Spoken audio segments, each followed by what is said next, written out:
نحمده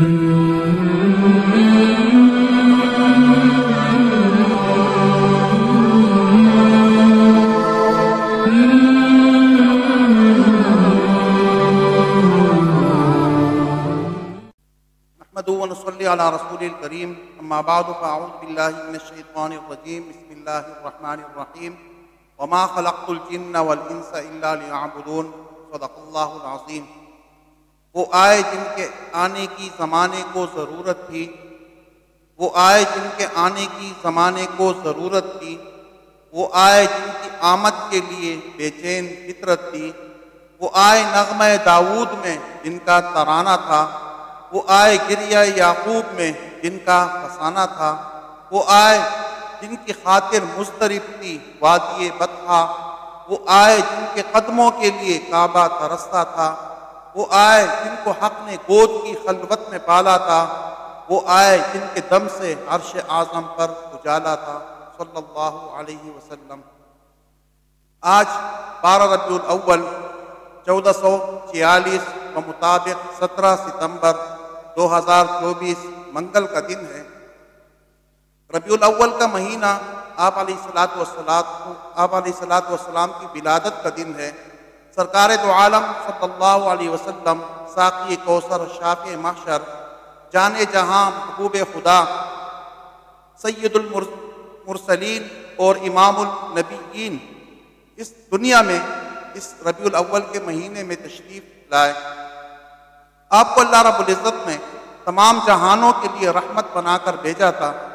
جہاں آپ انسانوں کے لیے رحمت تھے، وہیں پر اللہ رب العزت نے ایک دوسری مکلف مخلوق جس کو ہم جنات کہتے ہیں، اللہ رب العزت نے ان کے لیے بھی آپ کو رحمت بنا کر بھیجا۔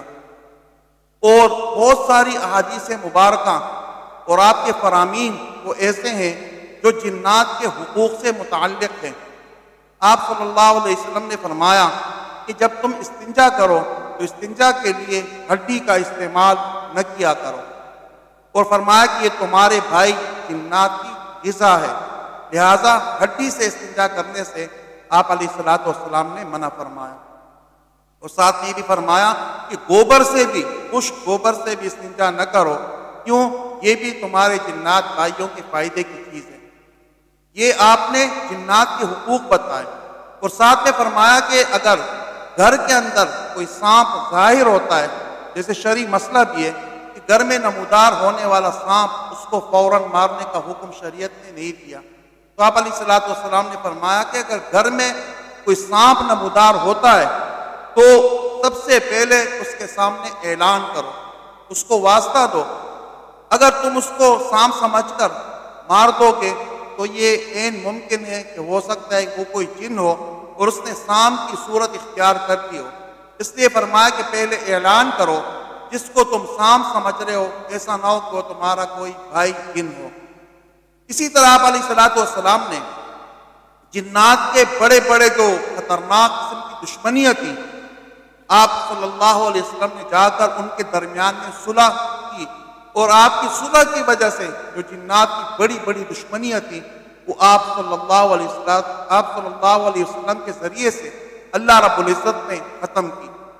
اسی طرح آپ علیہ السلام پر جنات کے بارے میں اللہ رب العزت نے سورہ جن کو جو 2 رکوع پر مشتمل ہے، وہ پوری 2 رکوع کی صورت آپ علیہ السلام پر اللہ رب العزت نے نازل کی۔ اور اللہ تعالیٰ نے جنات کے بہت ساری جماعتوں کو اور بہت سارے جنات کو اللہ تعالیٰ نے آپ کے ذریعے سے انہیں ایمان اور ہدایت کی روشنی انہیں عطا کی، انہیں ایمان اور ہدایت کی دولت ملی۔ تو آپ صلی اللہ علیہ وسلم جہاں پر انسانوں کے لیے رحمت بن کر آئے تھے، وہیں پر آپ جنات کے لیے بھی رحمت بن کر آئے۔ وما خلقت الجن والانس الا لیعبدون، اللہ تعالیٰ نے فرمایا کہ میں نے انسانوں کو اور جنات کو اپنی عبادت کے لیے پیدا کیا۔ ان 2 مکلف مخلوقوں کے لیے بھی آپ علیہ السلام رحمت بن کر آئے تھے۔ وما ارسلناک الا رحمۃ للعالمین، وآخر دعوانا الحمد للہ رب العالمین۔